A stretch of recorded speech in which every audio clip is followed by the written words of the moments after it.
Hey, everybody, I'm having some technical difficulties. Hold on just a second.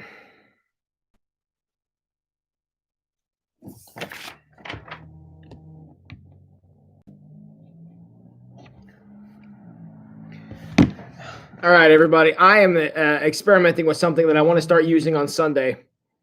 Hang on, still working on it.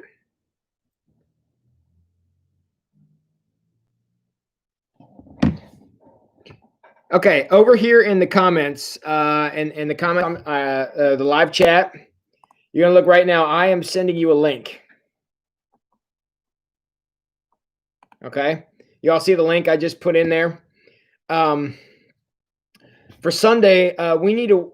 I'd like to have a way to start tracking who is watching our services online, and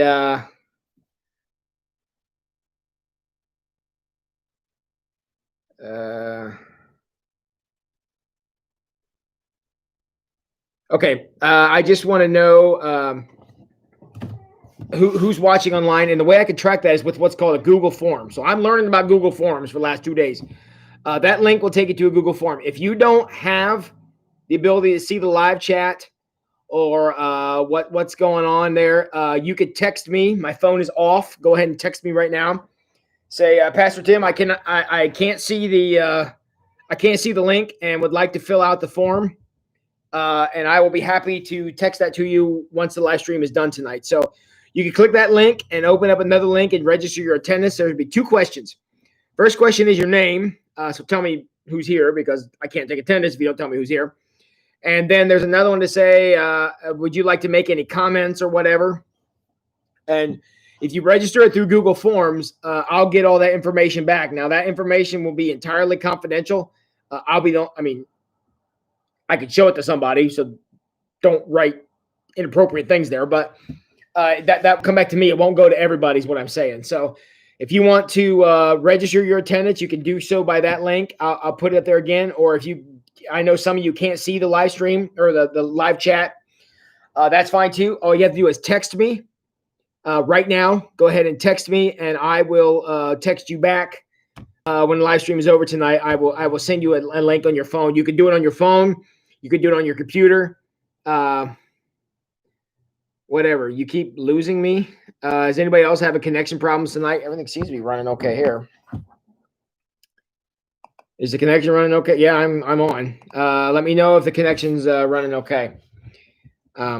Anyway, so and I would appreciate you all doing that. First of all, I'd like to know who's here. I mean, I got 7 or 8 of you commenting, but according to the counter, I got 21 people here. So, and I know some of you are either can't see the live chat or don't want to participate, and that's entirely fine.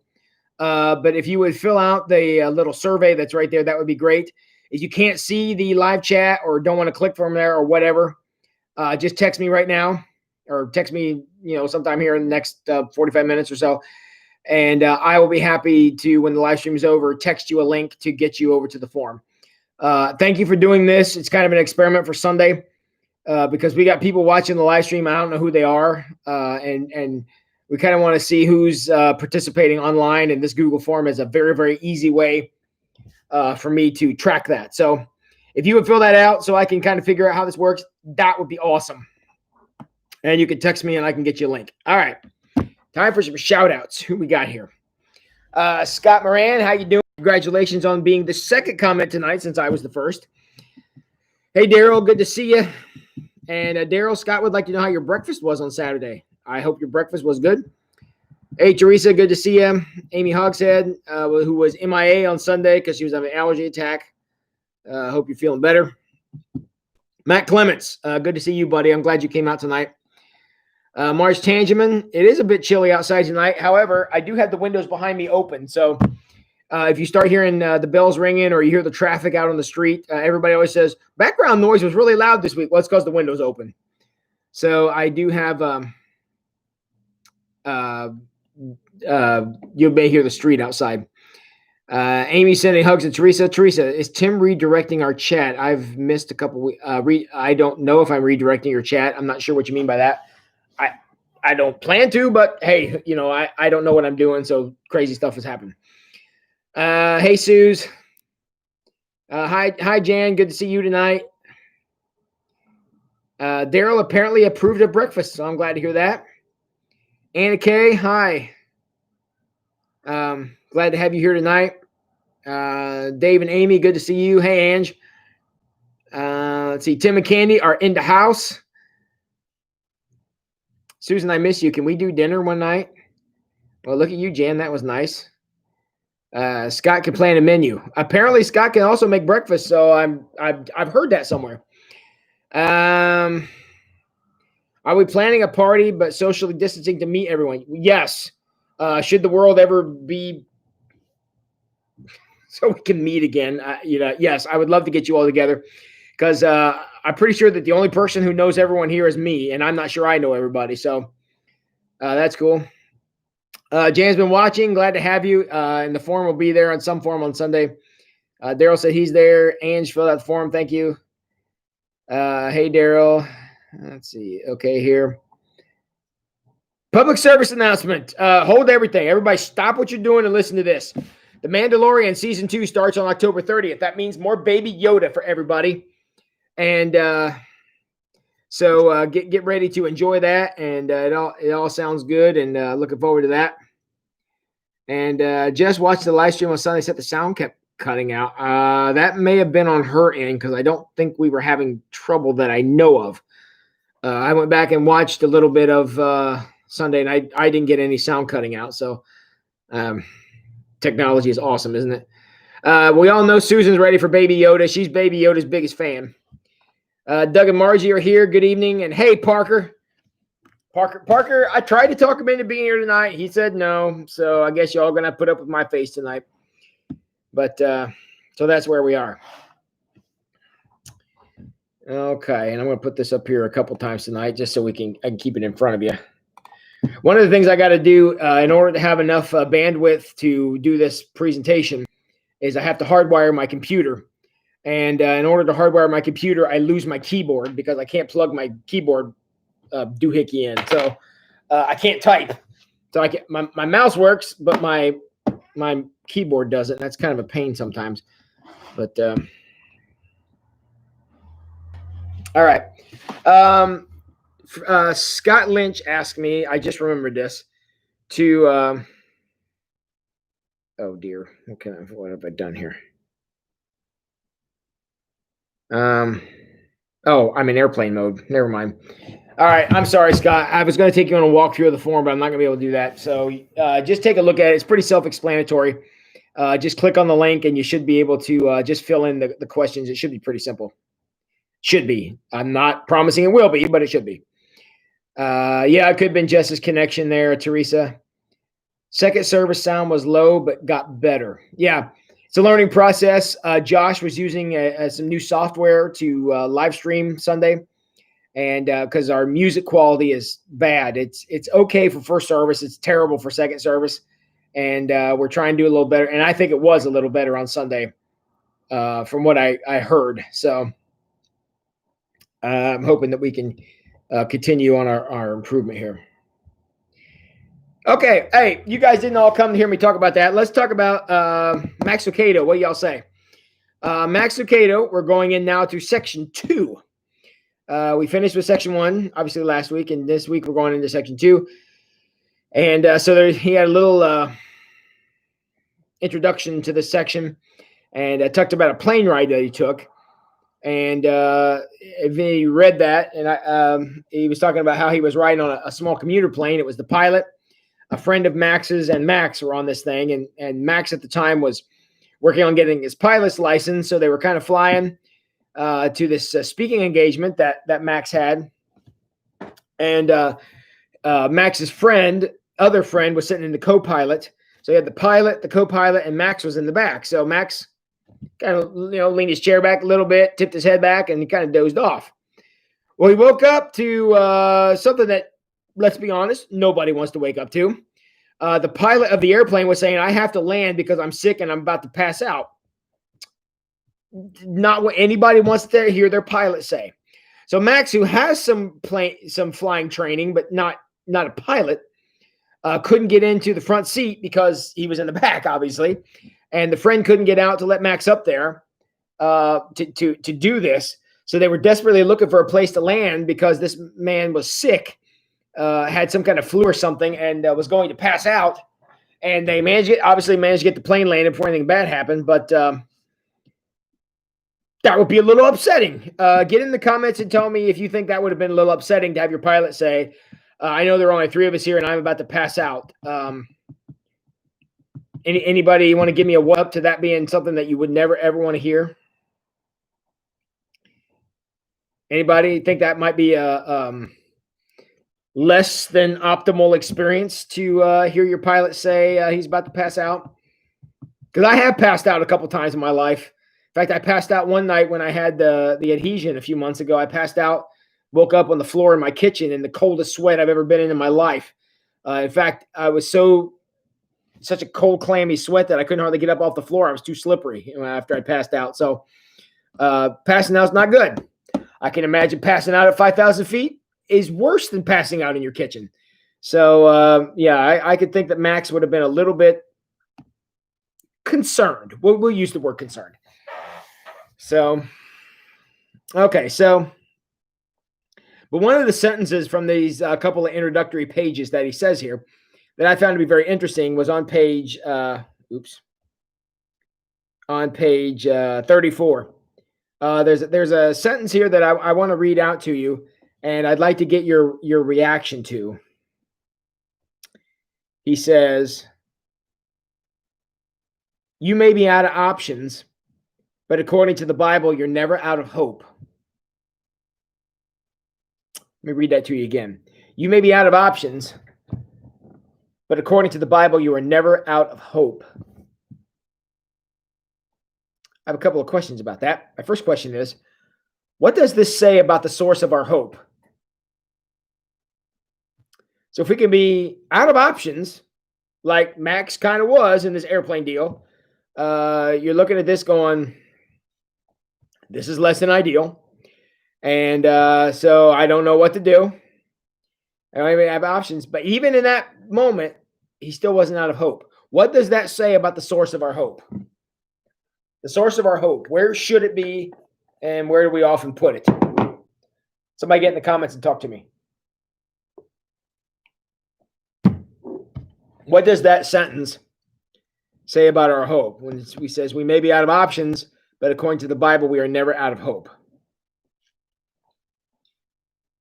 What does that say about what the source of our hope should be?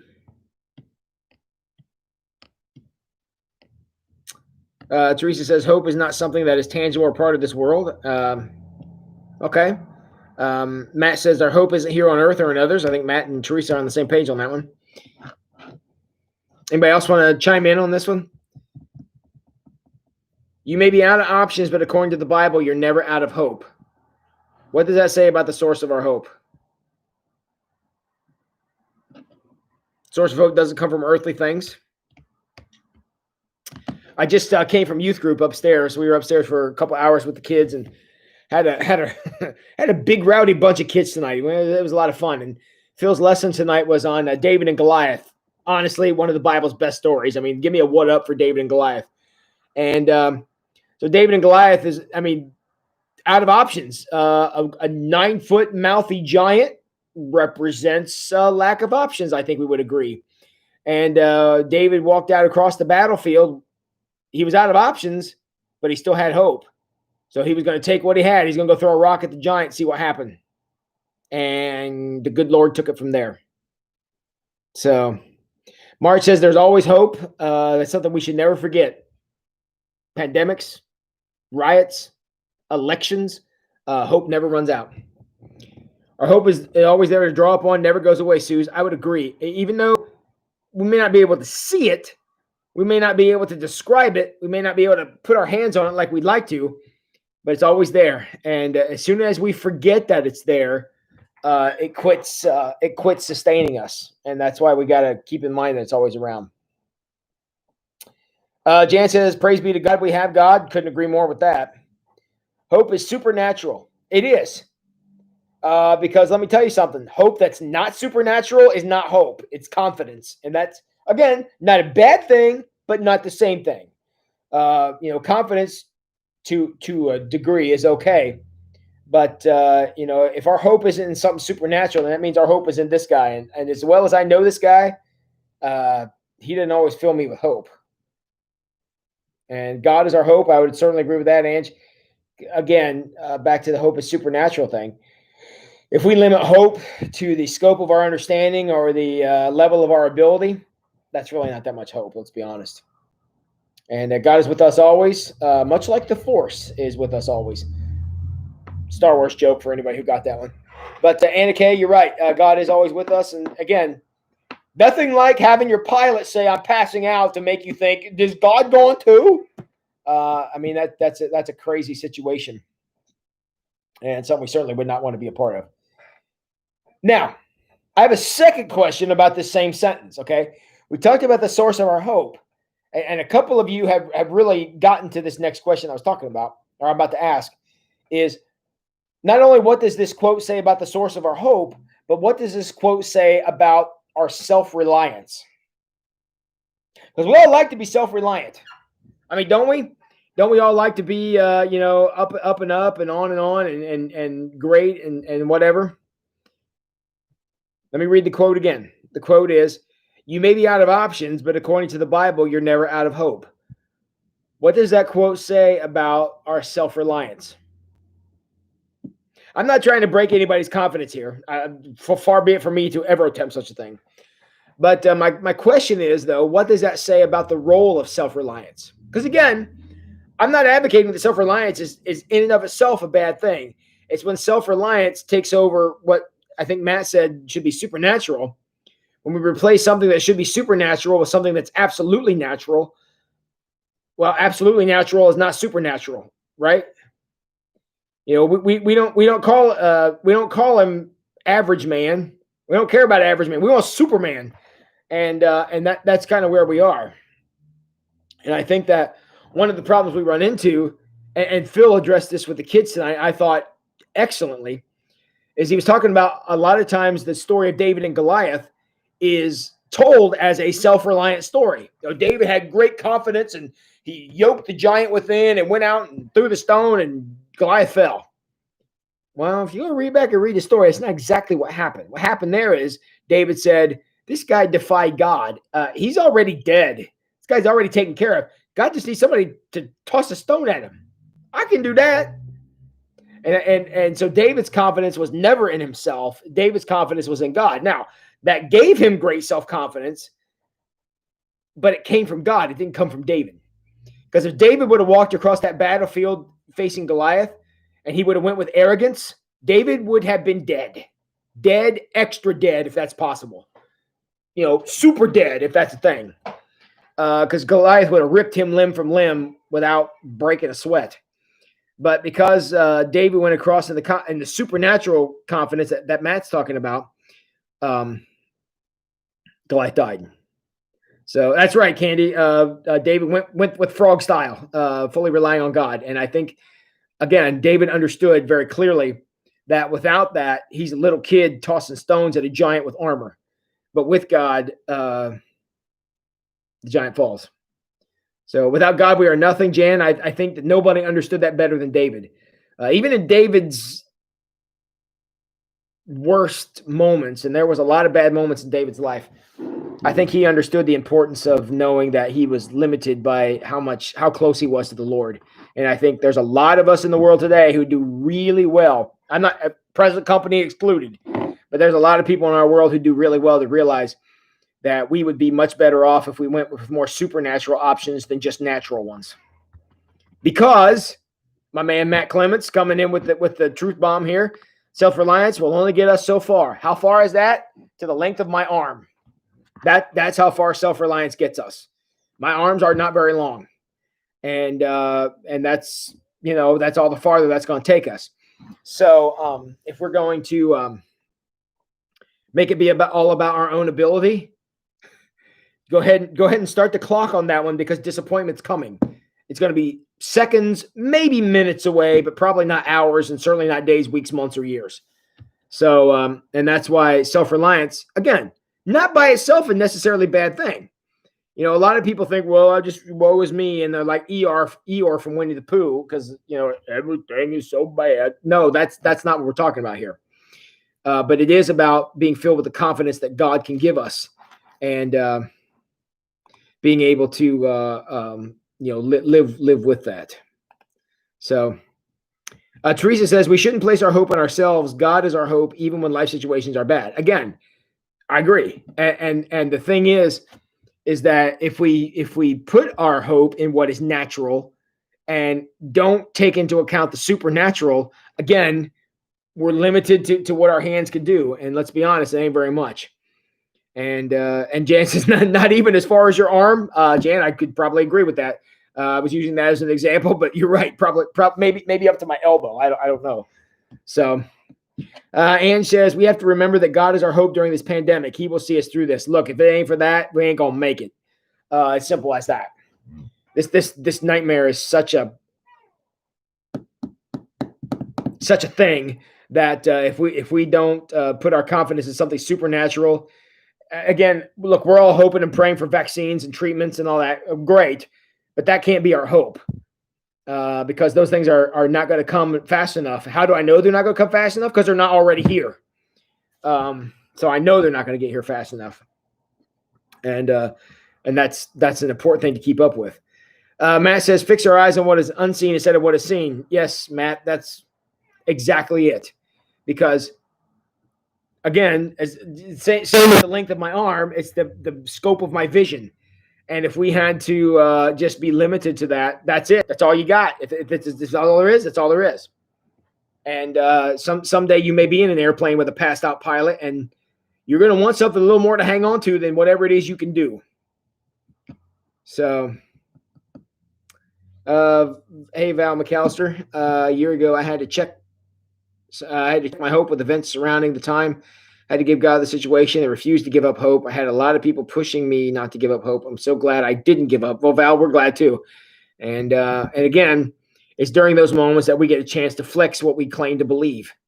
It's easy to claim supernatural faith or supernatural belief in the supernatural when we don't need it. But when we got to have it, that's when it matters. And Teresa says a step farther, even if we don't make it through situation, God has us in his arms, and that's my hope. Well, I don't know what other hope there is, Teresa. I think that's well said, about, the source of danger and the source of threat and the source of all the other bad stuff on earth. That's what we got to hang on to. Matt Clement says, it does get frustrating at times. I want to be able to handle things in my own time, but then it's a blessing when God steps in. Yeah. And Matt, we become 100,000 times more susceptible to that when we are putting our faith in ourselves. We become more susceptible to frustration. We become more susceptible, again, especially as men, become more susceptible to the desire to I'll just deal with this. I'm either going to willpower through it, or I'm going to, attack and destroy or whatever. And honestly, with guys like you and me, Matt Clements, we know that doesn't work, because we tried it and it doesn't work. So, and Val McAllister has given Teresa an amen, and I think it doesn't get any better than that. So, all right, very cool. All right, are we done with the introduction? Are we ready to step into the next chapter? I enjoyed this chapter. Big surprise there, right? But I think chapter 5 was very good because it introduces some concepts that I'm really kind of looking forward to having a little discussion with you guys tonight, because I'm curious as to the way these things go. And Angie also agrees with Teresa. So yeah, I think we're all there. The very first part of the new chapter, I'm on page 37. I'm sorry, I'm not, where am I at? What did I do?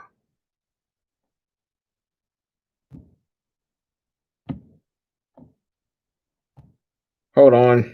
I'm having a technology issue here. What is this? Sorry, I'm having a technology issue, and I don't know what happened. Okay, sorry, I'm back. Sorry, I don't know what my Kindle was doing. So at the very beginning of this chapter, the very first sentence, he says, I have a sketch of Jesus laughing. Okay. And first of all, how many of you have ever seen a painting or a sketch or a picture? Obviously, not a photograph, but a picture of Jesus smiling or laughing. And let me tell you a little story. When I inherited this office where I'm at now, you all know that Dylan Stoss was the pastor that I followed. And Dylan left a picture on the wall up here. And it was a picture of Jesus laughing. I'm telling this story I'm going to tell. I have to give a disclaimer. This story is set in opposition to what we're about to talk about. And it was a picture of Jesus laughing, and it was up on the wall. And I had it there for a while, and I eventually had to take it down because Jesus in it looked like that creepy guy in the mask from the Burger King commercials. Somebody give me a what up in the comments if you know the creepy guy, Burger King guy in the mask. It was in a commercial campaign. I don't know, it was a while back. Jesus looked like that guy, and I got to the point I couldn't deal with that picture here anymore. It wasn't that Jesus was laughing; it's that he looked like this psychotic guy in a Burger King mask, and I found myself watching it. There, that's right, the King, Matt. That's the guy. And it got to bother me, and I had to take it down. So I have no problem with Jesus laughing as long as he's not laughing like some kind of serial killer, because I can't deal with that. But so that picture had to go. But yeah, it got to me after a while. Let's see here. Janet, their times are different. Stay in truth and the Bible. Stay true to church. No matter what season in life you're in, I would definitely recommend that. Okay, so Scott has seen a picture of Jesus laughing. Suze has seen a couple. Candy says we had one in the church. Parker agrees. Okay, I got see the picture of church in the hall outside the sanctuary. So a couple of you have seen that one. Jan says no way. I'm not sure what you're no waying there. Yeah, the one in the church. And quite a few pictures of him laughing. Now, my second question to that then is, again, the crazy serial killer look off the table.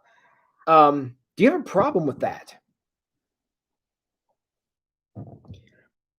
Because you got to admit, that's not an image we see depicted very often. Is Jesus laughing and doing something funny, or looking like he's enjoying life? Because normally, some of the more famous pictures of Jesus, he's got this kind of stone-faced expression. And I don't know, in some ways that might be a Jesus we're more comfortable with. So I'm just curious what your thoughts are of a laughing depiction of Jesus.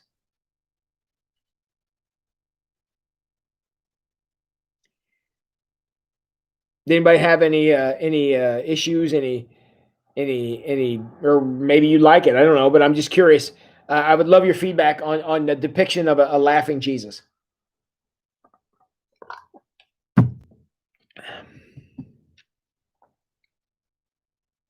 Anybody got any comments on a laughing Jesus? Maybe you guys are all just good with it. I don't know.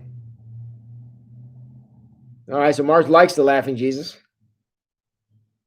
Matt Clements has just dropped another truth bomb in the comments. Again, if Jesus wasn't engaging and funny and all this stuff, I'm sorry. I don't care how good his message was. No one would follow him. I'm sorry. I just wouldn't. Yeah. I love to imagine Jesus laughing. If he cries with us, he can laugh, of course. I don't know. We're going to talk about that in this chapter, Teresa. I actually think Jesus does laugh at us. I at least I hope so, or else it's going to get ridiculous. But we're going to talk about that very concept here in a minute. Candy, I love that Jesus makes it more relatable. That's true. Because you guys all know people who can't take a joke and don't have any humor and nothing's funny. You know people like that, and they're extremely, extremely hard to relate to.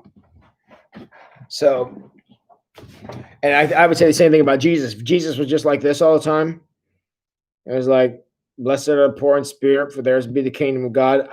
I'm not feeling it. I just don't think that would work. Val McAllister, I wonder if time he laughs at some of the stuff I do or how I handle things. I don't think that's just you. I think a lot of people wonder that. Sometimes I wonder if I'm not God's entertainment sometimes. Scott says my Catholic upbringing caused me to problems. That's the answer I was looking for. Scott, yeah. And I think that's where a lot of that comes from. Jan says, favorite picture of Jesus is Jesus talking to children. Yeah, I've seen that picture depicted many times.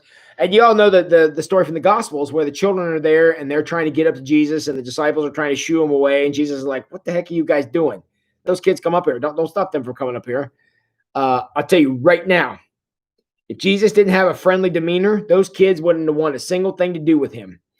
And so he had to have some kind of relatability, some kind of big infectious type smile, because those children wouldn't have been there to be shooed away if Jesus hadn't have been like that. So, okay, so Matt Clements agrees with Scott about the Catholic upbringing. I hope he laughed occasionally. I certainly hope so too. I think he did. I think Jesus had a sense of humor. Look, Jesus walked around calling people whitewashed tombs and telling stories with a twist ending. And you cannot make that work without a personality. And the fact that we have kind of reduced Jesus to this not offensive cardboard cutout, we forget the fact that whatever Jesus was doing, A, it got him a whole bunch of attention, and B, it got him killed.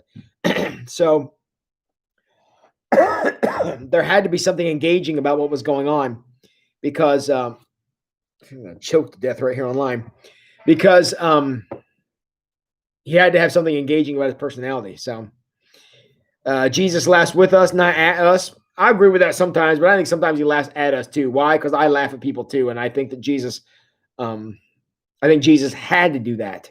Don't you think he had to do that? Don't you think Jesus had to laugh at the Pharisees?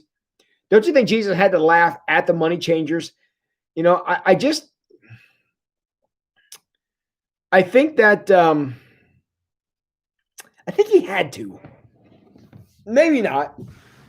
But the Jesus in my mind, when I read the Gospels, I just see a lot of humor going on there.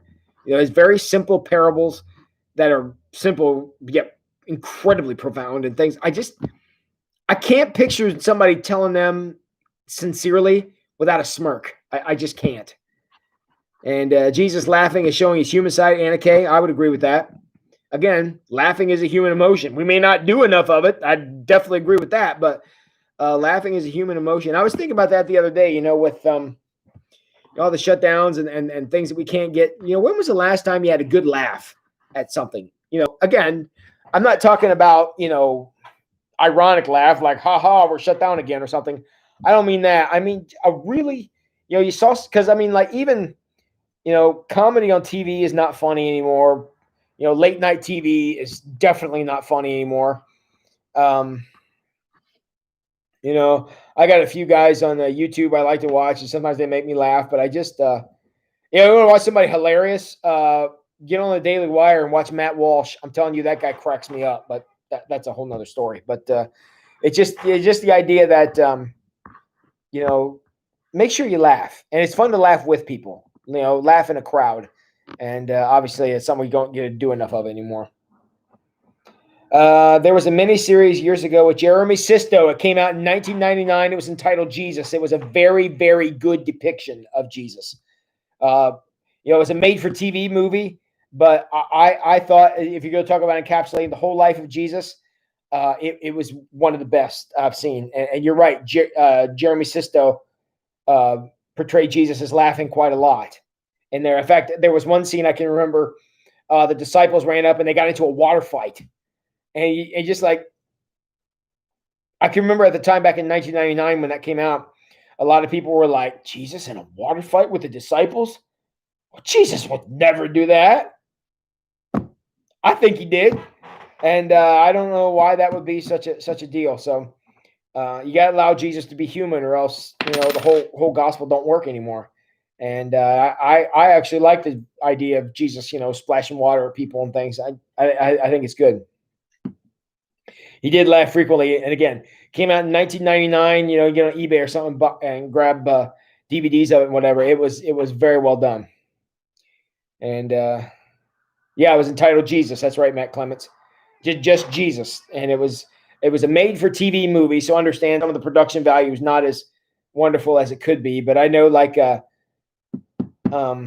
Deborah Messing was Mary Magdalene, and there was a few other stars from the late 90s who were in it, and it was just very well done.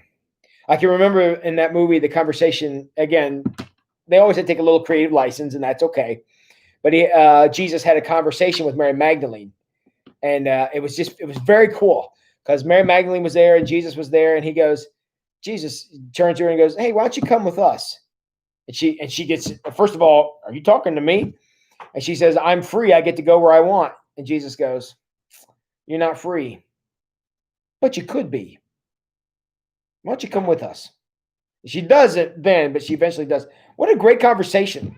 And I agree with you, Tim, Tim Dickey. I loved how Jesus was portrayed in that. It was one of the best portrayals of Jesus around. Some of the normal cheesiness of a TV movie, but the way he was portrayed in that was very well done. And I'm getting off on a tangent. Sorry about that. All right. Who is Matt Walsh? Matt Walsh is a commentator from the Daily Wire. If you look him up on YouTube, you can find him, and he's a commentator. Have you checked out Matt Dyer says? Have you checked out the Chosen? He jokes some of that. I do not know that one, Matt. I don't know that one. Yeah, I don't know that one. Matt Clement says, when Jesus called Peter Satan, do you think it was tongue in cheek? Nope. I think Jesus was upset at that one. Because you go back and read that one, Jesus was saying, "Who do you guys say that I am?" And Peter was like, "You are the Christ. You are the man." And then Peter's like, "Okay." And then Jesus is like, "Okay, I'm going to be crucified." And Peter was like, "Jesus, you can't be saying that. What the heck are you talking about?" And then Jesus was like, "Get behind me, Satan." No, I think he was upset at that point. So. Okay, so Matt Dyer and Matt Clements. Matt Clements says it just started that. Okay, where can I find that at? I may want to check that out. The Chosen. One of you two Matts get in there and tell me where I can find that. All right. One of the things I found interesting though, and look, we're 39 minutes in. I've gotten through one sentence of this chapter. Isn't that awesome? But one last thing I want to say is he said in the next paragraph that he got this picture of a laughing Jesus from an Episcopal priest who carried cigars around in his pocket and collected portraits of Jesus smiling. I'm going to be honest with you. That one I did not see coming. That does not seem like the place where you would find pictures of Jesus from a chain-smoking Episcopal priest. That came out of left field. I didn't see that coming. So anyways, don't smoke, kids. It's bad for you. So... All right, so let's see, Matt Clements, and who was the other? Scott Moran. I'm going to read you this paragraph, and I particularly am interested in Matt Clements and Scott Moran's comments on this paragraph, but the rest of you are welcome to jump in. So here this paragraph. I'm on page what? I'm on page 37. I'm not the one who envisions a smiling God. A weeping God? Yes. An angry God? Okay. A mighty God? You bet. But a chuckling God? That seems too unlike what God should do and be, which just shows you how much I know or don't know about God. How many of us here, and I'm looking at you, Matt Clements, and I'm looking at you, Scott Moran, how many of you have no problem with a weeping God, have no problem with an angry God, certainly have no problem with a mighty God, but a laughing God? I don't know about that. I can find it on YouTube. All right, man. I will make note and check that out. How many of you are okay with a weeping God, an angry God, a mighty God? But when it starts this laughing God, that may be a little outside of our comfort zone.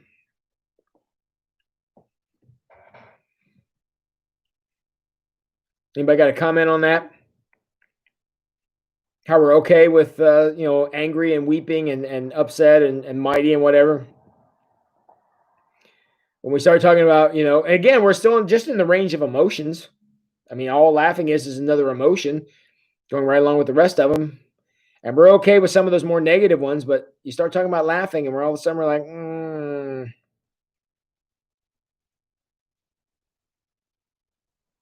Nobody's got to comment on that. All right.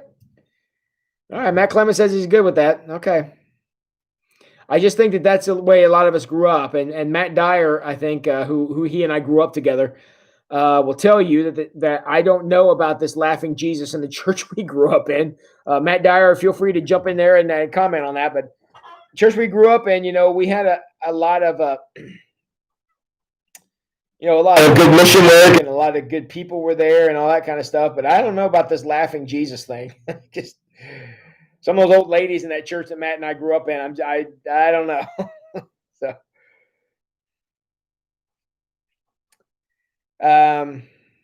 Candy says The Chosen is crowdfunded. How did I never hear of this? They just earned enough money to start season 2. I am very interested in this now. I will definitely be checking this out. The Chosen. All right. Scott says, I think was fully human was one problem with the Catholic Church. Yeah, again, with all due love and respect to our Catholic brothers and sisters, their doctrine does not lend itself to a very laughing, friendly Jesus. Jan says, laughing is good. I think laughing is very good. I love laughing. Matt Dyer is fully human, so the full range of emotions. That's right. And as soon as you take one out, he's less than human, and the gospel falls apart. So that's one thing we got to be careful of. Cheryl Miller says, I think God laughs at the silly things we do all the time.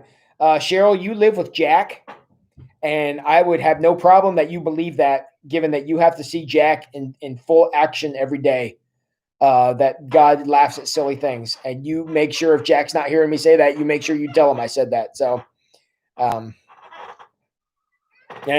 Jack, I love you dearly. Tim Dickey, in our society, when you laugh, you're not taking things seriously, and we like to take religion seriously. I will give an amen to that truth bomb there in the comments. I think, okay, so Cheryl just thinks this is the greatest live stream that she's ever heard. So, all right. Yeah, and I agree with that. I think that we're looking at, I think there's a degree of seriousness. I think we see that in more than just religion, even though I completely agree with you, Tim Dickey, and Scott Moran does too. I completely agree with you, but I think that seriousness goes to a lot of our culture now. Like certain politicians we're not allowed to make fun of, and other ones we're not allowed to take seriously. And that's as far as my political commentary is going. But I think you all know what I'm saying. Who did the late night TV shows? I mentioned them a little bit ago. Who do they go after? And who is it okay to make fun of, and who is it okay to never take seriously? And it's just all these standards. And so, all right. So Cheryl Miller giving me a what up. I like that. Anna Kay says, a laughing God was outside my comfort level. My mother was Catholic and my grandma was Catholic, and not much laughter there. And look, if they're not what's the word I'm looking, demonstrating, if they're not demonstrating that, then why would we think that there would be? Because that's outside of our experience. Even though I feel like Jesus laughs a lot more often than we give him credit for. I also think he face palms more often than we think too. But let's talk about humor for a second. And I'm going to continue on from that paragraph I was just reading from on page 37. And this goes back to where we were, like way back at the beginning. We were talking about, does God ever laugh at things? I think he does. I think some things he puts together on purpose just because he thinks it's funny. I think that God can sometimes have a sense of humor. And y'all have been in a situation where you just like, this is so messed up, I have to laugh at it now. I feel like I get there almost daily, and I certainly got there today. But listen to this paragraph and tell me if you don't hear something funny here. What do I think he was doing when he stretched out the neck of a giraffe? An exercise in engineering? What do I think he had in mind when he told the ostrich where to put his head? Spelunking? What do I think he was doing when he designed the mating call of an ape or the 8 legs of the octopus? What do I envision on his face when he saw Adam's first glance at Eve? You think he was a yawn? Fantastic. That's fantastic. He designed a system where men and women love each other and need each other. And then he designed them so differently that we look at each other like we're aliens, right? because our thought process is so different. And you don't think that God laughs at some of the just absolutely asinine things that we get involved in because of that? That's hilarious. And we've all been in a situation where we're watching a couple drive each other crazy, and we all sit back and go, "Wow, that's funny." I mean, it is funny, isn't it funny? And I swear God did that on purpose. He could have made us more, um, like each other, but he didn't. And I feel like he did that just to be cantankerous and to find out how we could figure this whole thing out. And it just makes me laugh. And if as soon as you stop laughing at it, and it's not funny anymore, it's not fun anymore either. So the Pharisees were very serious, and look how hard Jesus was on those guys. Yeah, I agree with that, Scott. Candy says, you have the Jesus movie. Do you have it? Have a watch party? Watch party could be fun. That movie is pretty good. Gosh, I know the weather's going to turn bad, but that might be a fun drive-in movie night. That movie would be fun to do that with. Amen to that comment on Pastor about politics. You're welcome, Anna Kay. Appreciate that. Tim Dickey, yes, he must have had fun when he was designing the platypus or the narwhal. Yep, if you ever seen either of those two animals, either God made a mistake or God was doing something funny, and don't even tell me it was anything else. So, all right, so here's a few more things. Listen to these. This is page 38. Is that God with a smile as Moses does a double take at the burning bush that speaks? God could have taken a lot of different forms, and yet now you got this burning, not burning bush that starts talking, and Moses is like, I'm sorry, don't tell me God wasn't laughing at that, because he was. Is he smiling as Jonah lands on the beach, dripping with gastric juices and smelling like whale breath? I'll give you that Jonah might not have been laughing, but maybe God was. Is that a twinkle in his eye as he watches the disciples feed thousands with one boy's lunch?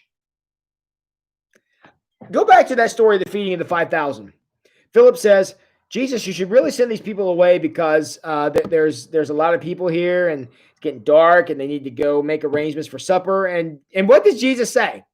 He says, why don't you feed them? You can't say that without laughing because Philip is like, what the heck? What do I have? I don't got nothing. I mean, and just freak out. Jesus is like, no, I'm going to do a miracle. Hold up. I mean, I'm sorry. I cannot not see the humor in that. I mean, think about John chapter 3, the most famous chapter in the whole Bible. What is Jesus doing in John chapter 3? Okay, he's out under the cover of darkness, and a member of the Sanhedrin named Nicodemus comes to speak to him. And Nicodemus is like, okay, I'm here in the darkness. I really like for nobody to know I was here. I got a question. You've done a lot of things. I'm curious about this. How do I gain eternal life? And Jesus looks him right in the face and says, well, you need to be born again. To which Nicodemus says, excuse me? I mean, how in the heck is that going to work? My mom is not going to be happy with that, right? I mean, and Jesus was being, I'm sorry, intentionally vague. We'll just say that. And I'm not saying he was making fun of Nicodemus. I'm not suggesting anything. But he was inviting Nicodemus into a relationship. And Nicodemus then goes on in the Gospel of John. If you keep reading, Nicodemus is the first one to say, maybe we should have a trial of Jesus before we decide to kill him. I'm just throwing it out there. And then later, Nicodemus is the one who goes with Joseph of Arimathea to the cross to get Jesus' body down. Nicodemus goes on a real journey in the Gospel of John. And all that started from Jesus saying something that was utterly and completely confusing. And you don't want to miss that. So Jan says, laughter is the love of life. When you're stressed, laughing is a great stress reliever. Sometimes like crying. I agree with that. Sometimes crying is the same thing. Angie says, I'm so glad that God laughs at us, with us, and other times he's got our backs too. Absolutely. I'm not trying to paint God in any kind of disrespectful picture. I hope you're not seeing it that way. But I want you to open up the possibility to Jesus being a human, doing human stuff, like laughing at things. And I think that he did. And again, I've been around a lot of preachers in my life, as many of you have. There are some preachers out there who are great theologians and great orators and great, all this stuff. But you try to have a conversation with them, and you're like, dude, turn the sermon voice off, okay? I've been with those people. Oh my gosh, I have a great story I suddenly want to tell.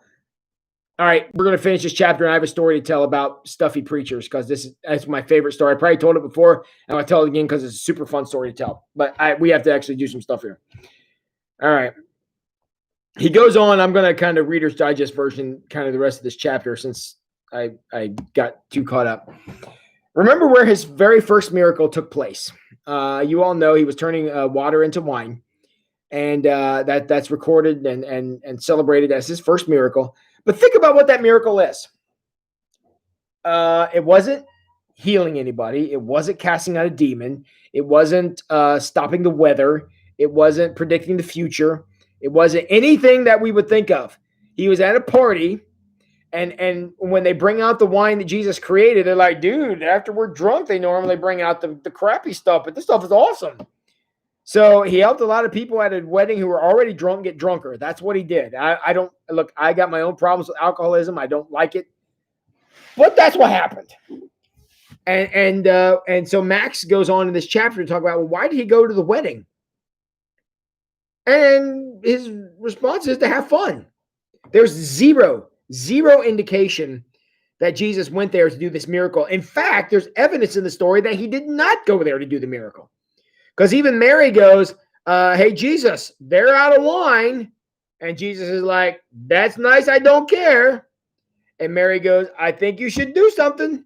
And Jesus is like, it ain't my time. And there's this great story that Mary turns around to the servants and goes, do whatever he tells you to do. Because he's going to tell you to do something. You're going to do it. And the servants are like, okay. And Jesus is like, fine, see the barrels? Go see what's in the barrels. And they go over to see what's in the barrels, and holy cow, it's wine. You know, and you can almost hear Jesus' frustration in there. The moral to the story is, even if you're the Prince of Peace and the King of Kings, Mom still always knows what's best. Don't you forget it. But it's a great story. And I'm sorry, there's a lot of humor in that story about mother-son relationships and about how Jesus thought he knew best, and Mom put him in his place. And he didn't want to do the miracle because he just wanted to be there to enjoy himself. And Mary says, nope, time to get to work, boy. That's what happened. And it's a great story. And Max goes on to say, not only was Jesus there to enjoy himself, but he didn't show, it wasn't like he showed up uninvited. He was already at the party. He was already there. He just happened to be there. He didn't go there with any intent to heal anybody. He didn't go there with any intent to do anything miraculous. In fact, the only reason he did is because his mom told him to. And what a fantastic story. And you got to see the humor in that. The fact that Jesus' first miracle is celebrated as the first miracle is one his mom told him to do. He didn't want to do it. just gotta enjoy that. And it's a lot of fun. So, all right, I got 5 minutes left here. Let's see what else I got. Okay. How many of you, I'd like for you to jump in the comments and talk about this. I'm on page 41. For some reason, this paragraph kind of jumped out at me, and I want to spend a few minutes on it before I tell my story and we finish out here tonight. I'm on page, what page did I say I was on? 41. He says, Jesus' purpose wasn't there to preach. There's no record of a sermon, which there isn't. This leaves only one reason for him to be there. It was fun. Jesus went to the wedding because he liked the people, he liked the food, and heaven forbid he may have wanted to swirl the bride around the dance floor a time or two. Dancing. What do you guys think? I've danced with a few brides at weddings. I mean, I've done that before. What do you guys all think of the idea of Jesus, being a part of a dance at a wedding? I kind of pushed your comfort zone probably with the laughing thing, but how far would dancing take you?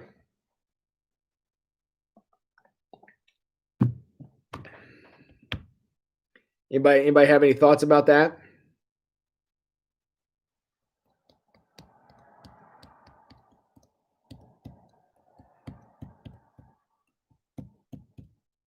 Anybody? Am I here by myself? Is there anybody here? How many of you would think about Jesus dancing at a wedding? Nobody?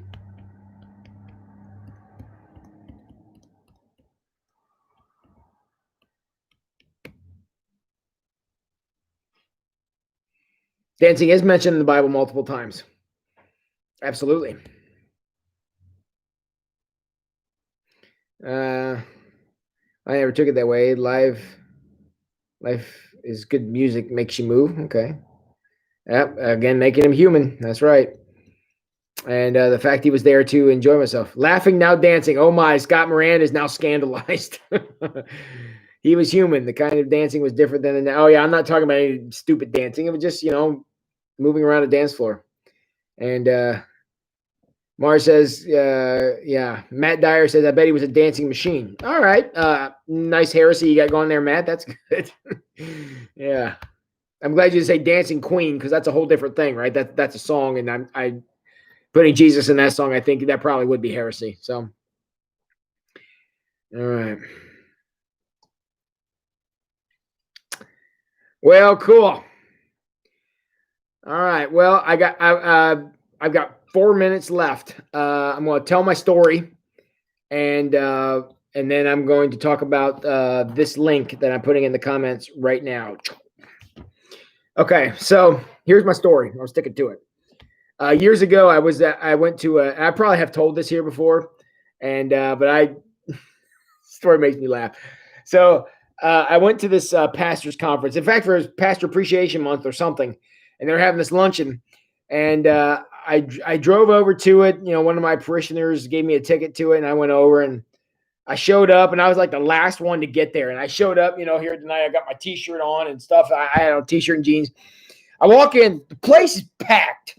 I mean, it's packed from front to back, and everybody's sitting around these tables. And there was no place to sit. And I started looking around. The only place there was to sit was at a table clear up in the front. I'm talking like the very front row. So I went down there and I sat at the very front table, and I looked up, and I was sitting with hang on, let me close this window.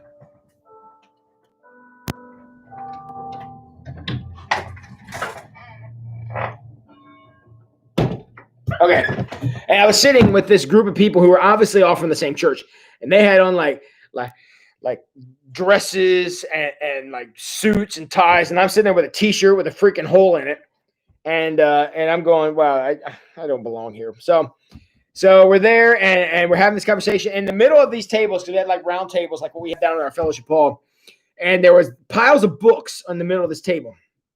So the speaker got up and spoke, and we came to the first break, and I could tell that all these people were like looking down their nose at me, because clearly I'm an idiot, and in fact, I may have still even been in seminary at the time, so I was in my early 20s or whatever, and so I'm just this kid sitting up there with all these people who that, like, had their glasses down on the end of their nose, and they had these nice suits on and stuff, and I'm sitting at their table, and that they just they were not thrilled with this arrangement, so.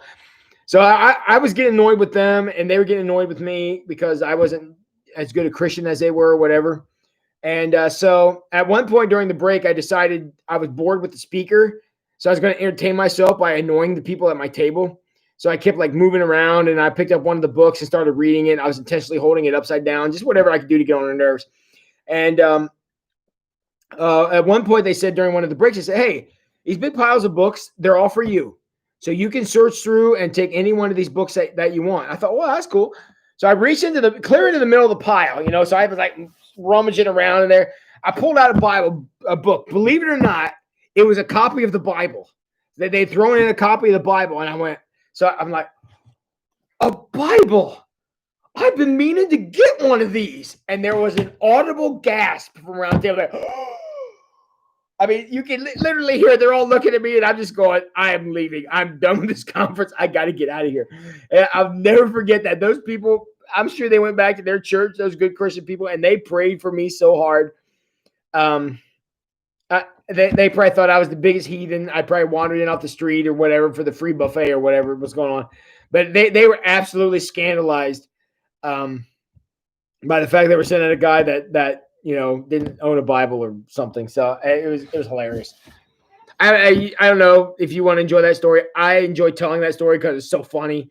And those people to this day are probably still praying for that heathen that they were at this conference with. So awesome. So, okay.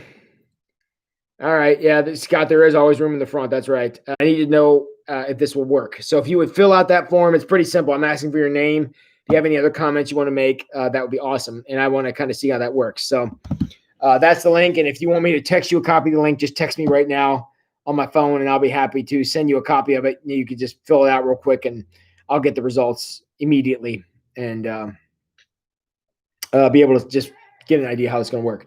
So Candy says that they probably should pray for you. I'm sure, yes, because I needed prayer. No doubt about it. And Teresa enjoyed the story too. Good. So, all right. Well, thank you all so much for being here tonight. As always, I appreciate your presence, and would love it if you guys would fill out that form for me. Next week, we're looking at grace and truth on chapter 6. So we'll be taking a look at that and enjoying our conversation. As always, my friends, I always appreciate you being here and being a part of these Wednesday night live streams. I love you all very much. Thank you. You honor me with your presence, and just appreciate you being a part of the conversation. And come back, and we'll do it again next week and continue on Max Lucado's book. But y'all know what you need to go do now, right? Everybody, go wash your hands.